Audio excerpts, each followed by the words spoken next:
Ma passion d'Africain est le livre de ma vie.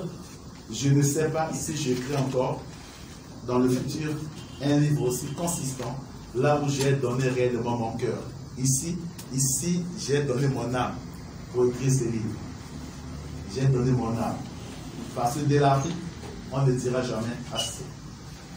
Ma passion d'Africain sanctifie à relever pour la rédemption du continent, c'est la dernière publication du père Giscard Guevin de Singa, présentée au public et dédicacée ce vendredi 12 février 2021 à Brazzaville. Un livre volumineux de 400 pages paru aux éditions L'Harmattan. Préfacé par Dorion Antiseri, l'ouvrage du prêtre catholique franciscain est un cri d'alarme. En effet, ce docteur en philosophie, originaire du Congo-Brazzaville, enseignant-chercheur à l'université Marengwabi, est un homme indigné et qui s'interroge. Dessus de la personne émue, que manque-t-il à l'Afrique? Et cette question, quand je me la pose, je l'ai toujours dit, c'est peut-être mieux de le dire en lingala, Ezali Likamboya Motema. T'as un fils qui a tout ce qu'il lui faut. Étudie dans l'école la plus prestigieuse de la ville. Chaque matin, il est accompagné à l'école en voiture. Il a tous les répétiteurs à la maison. C'est pas le manger qui manque. Mais tu te rends compte et tu constates malheureusement qu'il est le dernier de la classe. C'est pas difficile à comprendre, mais c'est difficile à avaler. Et ça, c'est la situation de l'Afrique. Pour éclaircir le grand public sur la passion de l'auteur pour son Afrique et son cri d'alarme, 3 éminents sachants ont été invités, à savoir l'abbé Christophe Mabungu, docteur en philosophie, docteur Émile Mankessi, enseignant-chercheur à l'université Marengwabi, l'abbé Gaston Bobongo, docteur en philosophie, ainsi que l'écrivain lui-même. Titre: Ma passion d'Africain, 5 deviers pour la rédemption d'Afrique. Oui, voilà un titre évocateur. Un titre héroïque et interpellateur. Évocateur car il ne s'agit pas d'une passion pour l'Afrique, comme si l'auteur s'inscrivait dans une ligne exotique, en spectateur attiré par une quelconque forme ou espèce à étudier. Il s'agit de ma passion, c'est-à-dire l'auteur affirme bien ce possessif. C'est-à-dire d'un cri de cœur d'un observateur averti, guetteur éveilleur de conscience, mais aussi surtout véritable panafricaniste et acteur engagé qui prend le pari d'impulser une dynamique consistant à passer de l'Afrique des slogans et des griots à une Afrique engagée sur la voie d'un réel développement économique. Réveiller, pense Giscard Guevin de Singa, mais elle doit se réveiller dans la prise de conscience.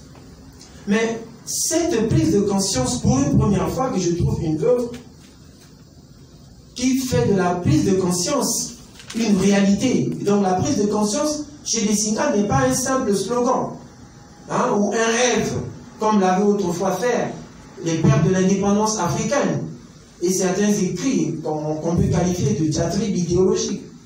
Hein. Pour des Singa, elle doit se faire. Il doit se faire au moyen de l'éducation à la rationalité. Et cette éducation à la rationalité comme capacité de comprendre. Un ouvrage phare, un manuel de l'humanisme africain ou de l'africanitude.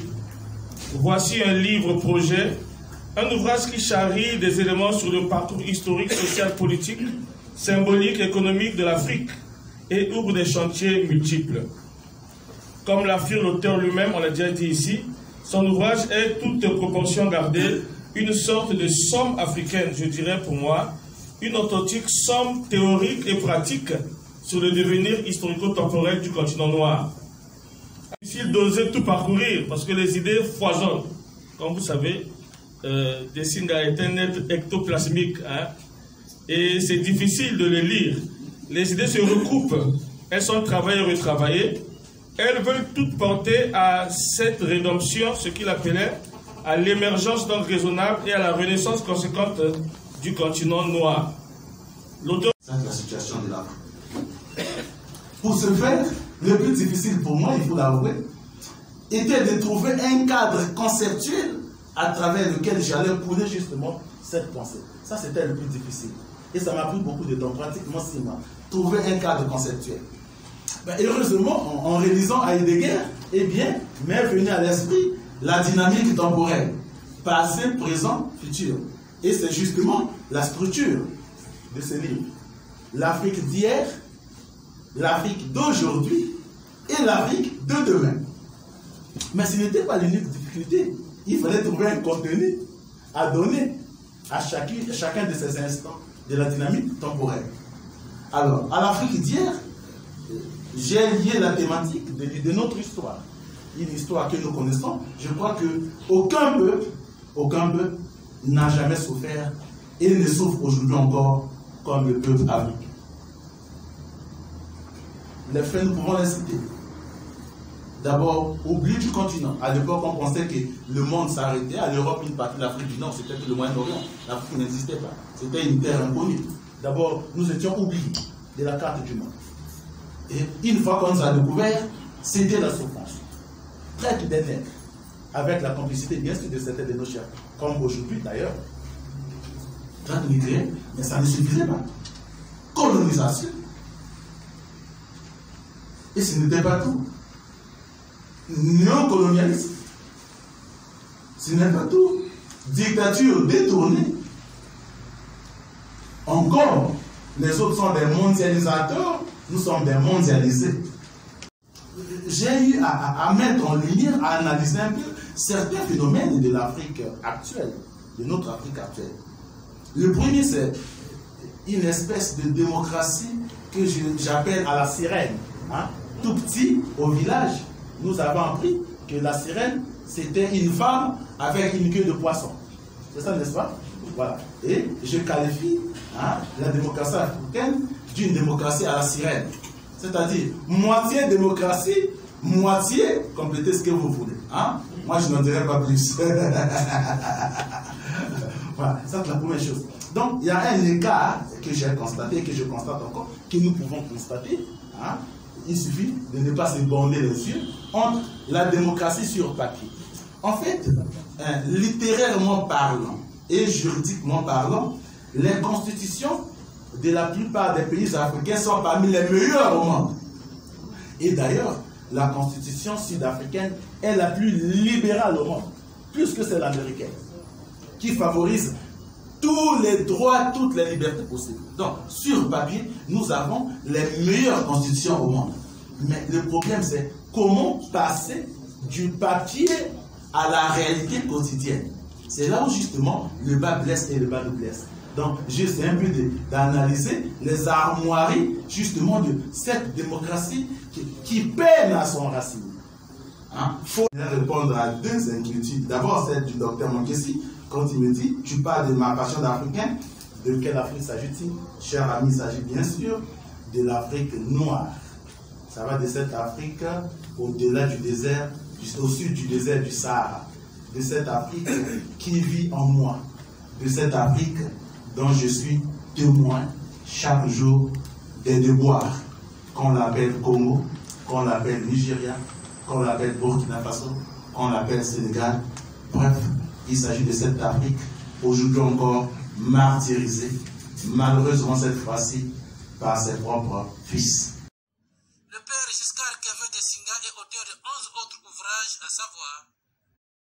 En écrivant ce livre, j'avais pensé en finir avec l'Afrique. Étant donné que ces dernières années, j'ai publié seul et avec les autres 11 titres sur l'Afrique. Soit la moyenne d'un titre l'année. Manifeste la Renaissance africaine. D'abord, Cause en manque à l'Afrique, 2012. Manifeste la Renaissance africaine, 2013. Et si l'Afrique n'est même pas la démocratie, 2013. La Révolution du bon sens, 2014. Manifeste de l'émergence africaine, 2016. Autour de l'émergence africaine avec Dr Monkessi, 2017. Nouvelle perspective de la démocratie en Afrique, 2017. J'enseigne, mais comprennent-ils, 2018. La responsabilité du temps perdu, 2018. Autour de la rupture avec Dr Monkessi, 2019. Démocratie au four et au moulin, 2020. Et enfin, le tout dernier essai, lettre ouverte à l'Afrique soixantenaire. Donc,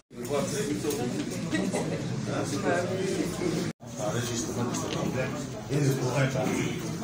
Comme vous.